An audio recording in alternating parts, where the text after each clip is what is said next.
नमस्कार विद्यार्थी मित्रांनो, मी सौ अमृता पन्हाळे, शेठ विद्या मंदिर इंग्लिश हायस्कूल अँड ज्युनियर कॉलेजमधील शिक्षिका असून इयत्ता 7वीच्या विद्यार्थ्यांचे सहर्ष स्वागत करीत आहे.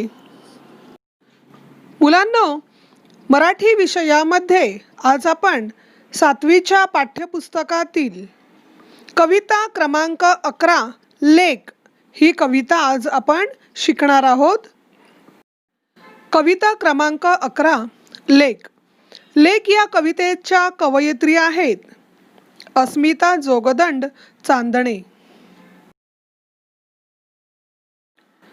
कवयित्री अस्मिता जोगदंड यांचे अस्मिता, स्वाक्षरी, वेदनांचे भार, वलय, भूमी, माय मातीचं लिंपण, काट्यातून उडती पंख हे कविता संग्रह प्रसिद्ध आहेत. लेख घरात वावरते तेव्हा सगळे घर हसरे, प्रसन्न व बोलके होते. तिच्या हसण्याने रुसण्याने घराला घरपण राहते. लेकीच्या निरागसपणाचे सुंदर वर्णन प्रस्तुत कवितेत केले आहे. मुलगा मुलगी असा भेद न करता मुलगी ही सुद्धा घरातली महत्त्वाची व सन्माननीय व्यक्ती आहे. तिच्या वावरण्याने घरात आनंद होतो ही शिकवण या कवितेतून आपल्याला मिळते.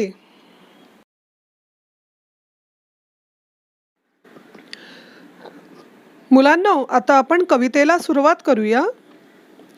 लेक तांबड कुंदन, लेक हिरवं गोंदण, लेक झाडाची पालवी, लेक हाडाचं चंदन. लेक लेक म्हणजे मुलगी, कन्या. तांबड तांबड म्हणजे लाल, रेड कलर. कुंदन कुंदन एक रत्न है, एक कीमती खड़ा है, अ प्रेशियस स्टोन. और गोंदन गोंदन मतलब अंगावर कायमची गोंदलेली खून. शरीर पे हम लोग मशीन से जो डिज़ाइन वगैरह करते हैं उसे गोंदन कहा जाता है. मुलगी घरात असणे किती आनंददायी असते हे सांगताना कवयित्री म्हणतात, माझी मुलगी जणू तांबडे लाल रत्न, एक प्रकार का खडा है. माझी लेक म्हणजे कायम लखलखणारे हिरवे गोंदण आहे. नुकतीच झाडाला फुटलेली पालवी आहे. ती स्वभावानुसार घरासाठी झिजणारे ती सुगंधित चंदन आहे. घर में लड़की का होना कितनी खुशी की बात होती है. यह बताए हुए कवयित्री कहती है कि मेरी लड़की जैसे लाल रत्न है, मेरी लड़की मेरी लाडली जैसे चमकने वाले हीरे जैसी है. गोंदन गोंदन मतलब यह कविता में बताया है कि पुराने ज़माने में लोग मशीन से अपने हाथ पर या शरीर पर टैटू किया जाता था. आजकल भी ऐसे टैटू किए जाते हैं, उसे हम लोग गोंदन बोलते हैं. मेरी लाडली मतलब जैसे पेड़ पर आए हुए छोटे छोटे हरे पत्ते, जिसे हम पालवी कहते हैं. स्वभाव से वह घर के लिए सुगंध देने वाले चंदन की तरह, चंदन जैसी है. लेक असता मनाची सारी काळजी मिटते, लेक असता घराची रोज समई पेटते. माझी लेक माझ्या मनात सतत असते तेव्हा माझी सगळी चिंता मिटते. ती जेव्हा रोज घरात असते तेव्हा मंद समयीची ज्योत तेवत राहावी तसा घरभर प्रकाश पडतो. मेरी लाडली मेरी बिटिया हर वक्त मेरे मन में रहती है, तभी मेरी सब चिंता मिट जाती है. वह रोज घर में होती है, तभी ऐसे लगता है कि मानो दिए की बाती जल रही है, वैसे पूरे घर में प्रकाश दे रही है. लेक नसता घरात आस लागते उरास, वेळ जागीच थांबते आणि मनही उदास. माझी मुलगी जेव्हा घरात नसते तेव्हा माझ्या मनाला तिची ओढ लागते. वेळ थांबल्यासारखी स्तब्ध होते आणि माझे मन उदास होते. तिच्या विना वेळ जाता जात नाही. मेरी लाडली जब घर में नहीं रहती है तब मेरे मन को उसकी आस लगी रहती है. जैसे समय रुक गया हो और मेरा मन उदास हो जाता है. उसके बगैर मेरा समय जाता ही नहीं है. अशी बोलकी चिमणी साऱ्या घरात हसते. थोडे रागावले तर मग रुसून बसते. चिमणीची चिवचिव असावी तशी माझी लेक साऱ्या घरभर हसत खेळत बोलत राहते. तेव्हा मला आनंद होतो, पण मी जरा देखील तिच्यावर रागवले की ती मग रुसून बसते. चिड़िया जैसे बोलती है वैसे मेरी लाडली मेरी बेटी सारे घर में हंसती खेलती बोलती रहती है. तब मुझे बहुत खुशी होती है, पर मैं जरा सा भी उसके ऊपर गुस्सा हो जाती हूँ तो वह नाराज हो जाती है, वह रूठ जाती है. सारे जग ही रुसले तरी परवा करू नये, पण आपली पाकळी कधी कधी रुसू नये. सारे जग जरी आपल्यावर नाराज झाले रुसले तरी मी काळजी करीत नाही, पण माझी चिमुकली पाकळीसारखी लेक कधीही रुसू नये असे मला वाटते. सारी दुनिया भी अगर हम पे नाराज हो जाए रूठ जाए तो भी मैं उसकी चिंता नहीं करती, पर मेरी बच्ची मेरी लाडली फूल की पंखुड़ी की तरह कभी भी मेरे ऊपर गुस्सा न हो जाए ऐसे मुझे लगता है. फक्त लेकीला कळते अरे निसर्गाची भाषा, काळ्या रात्रीला लागते कशी सकाळची आशा.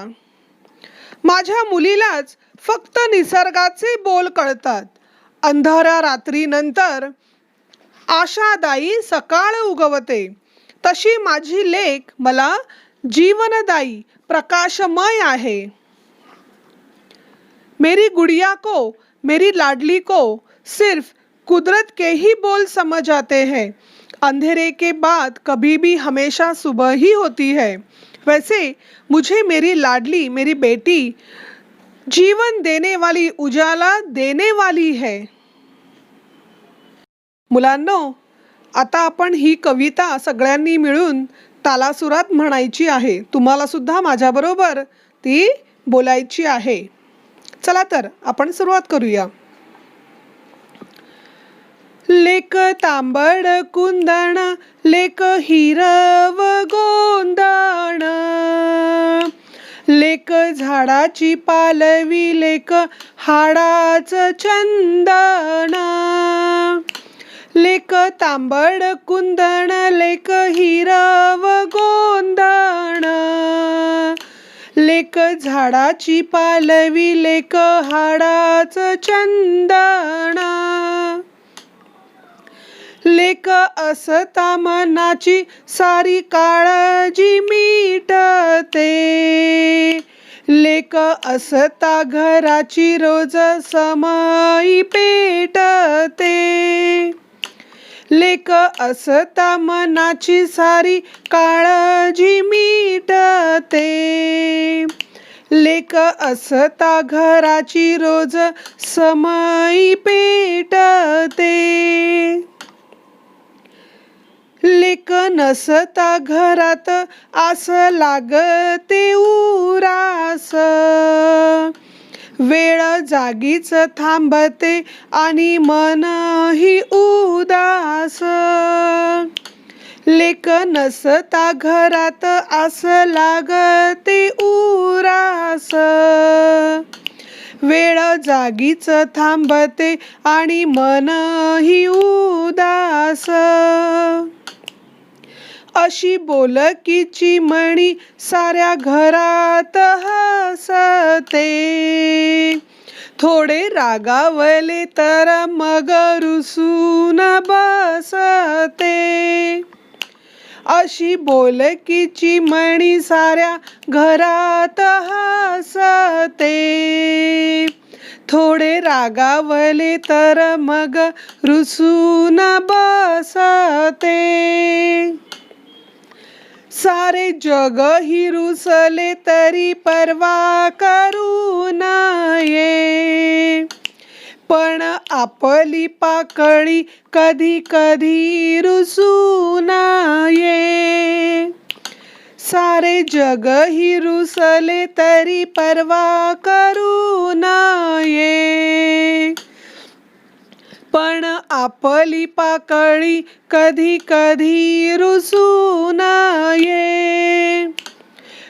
फक्त लेकीला कळते अरे निसर्गाची भाषा, काळ्या रात्रीला लागते कशी सकाळची आशा.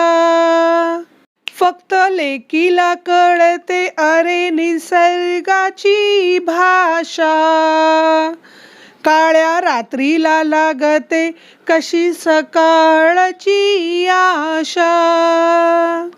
मुलांनो, तुम्हाला तुमच्या वहीमध्ये मी आता जी कविता शिकवली आहे त्यावर आधारित जे शब्दार्थ दिलेले आहेत, मीनिंग्स दिलेले आहेत, ते सर्वप्रथम तुम्हाला तुमच्या नोटबुकमध्ये लिहायचे आहेत. थोडेसे वाक्प्रचारसुद्धा आहेत, ते पण लिहायचे आहेत. आणि त्याचबरोबर तुम्हाला जर वाटत असेल की ह्या कवितेत जे कठीण शब्द आहेत ते तुम्ही स्वतःहून तुमच्या नोटबुकमध्ये लिहायचे आहेत. तसंच ही कविता तुम्हाला 2 टाइम्स तुमच्या नोटबुकमध्ये लिहून काढायची आहे.